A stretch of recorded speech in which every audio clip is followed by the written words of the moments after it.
अमेरिकेच्या 2 खासदारांनी पाकिस्तानला दहशतवादी राष्ट्र घोषित करण्यासाठी अमेरिकेच्या प्रतिनिधी सभेत विधेयक मांडलेलं आहे। अमेरिकन सिनेटच्या दहशतवाद विरोधी समितीचे प्रमुख काँग्रेसमन टेड पो आणि त्यांच्या सहकारी दाना रोहरबाकर यांनी हे विधेयक प्रतिनिधी सभेत सादर केलंय। Pakistan state sponsor of terrorism act असे या विधेयकाचे नाव आहे। पाकिस्तान विश्वासघातकी राष्ट्र असून इस्लामाबादनं नेहमीच अमेरिकेच्या शत्रूंना मदत करत आलाय।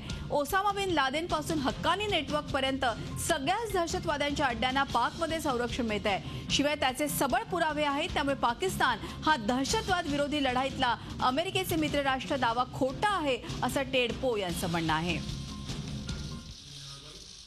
एकूणच या संदर्भात अधिक माहिती घेऊयात। आपले प्रतिनिधी सुनील काळे आपल्या बरोबर आहे। सुनील, आपण बघतोय की एकूणच उरीच्या हल्ल्यानंतर संतप्त प्रतिक्रिया देशात नाही तर विदेशातनं देखील येताना दिसत होत्या आणि त्यातच असा ज्या तऱ्हेनं अमेरिकेतून देखील संतप्त प्रतिक्रिया आलेली आहे।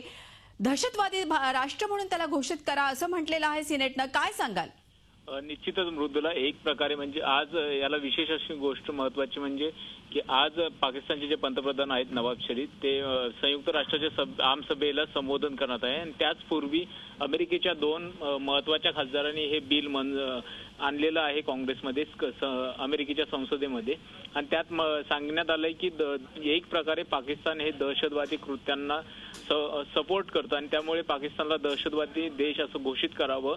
हे बिल आल्यानंतर भारतासाठी एक महत्वाची गोष्ट आहे की कारण की अमेरिकेने यापूर्वी कधीही अशा प्रकारचा प्रयत्न केला नव्हता। अमेरिका हे पाकिस्तान आणि भारत या संदर्भात कायम अमेरिकेचं धोरण हे एक न्यूट्रल देश अशा प्रकारचं असतं, पण ज्या प्रकारे उरीमध्ये हल्ला झाला आणि त्यानंतर अमेरिकेने पाकिस्तानला दहशतवादी देश घोषित करावं यासाठी बिल आणलंय। त्यामुळे भारताची जी भूमिका आहे ती आंतरराष्ट्रीय स्तरावर चांगल्या प्रकारे मानली जाते आणि काल सुद्धा ज्यावेळेस संयुक्त राष्ट्रांच्या सभेत असतील, इतर राष्ट्रांनी असतील, अमेरिका असेल, इंग्लंड असेल, फ्रान्स असेल, सगळ्या देशांनी ज्यावेळेस काश्मीर सारखा जो महत्वाचा विषय आहे तो पाकिस्तानने लावून धरायचा प्रयत्न केला, पण सर्व देशांनी काश्मीरचा विषय टाळून दहशतवाद्यांना जे आहे प्रोत्साहन फक्त पाकिस्तानातून मिळेल अशा प्रकारचा सूर लावला। त्यामुळे एक मोठ्या प्रकारे सेटबॅक म्हणावा लागेल पाकिस्तानसाठी आणि अशा प्रकारे जर हे बिल जर मंजूर झालं तर पाकिस्तानच्या अडचणी मोठ्या प्रमाणात वाढण्याची शक्यता आहे।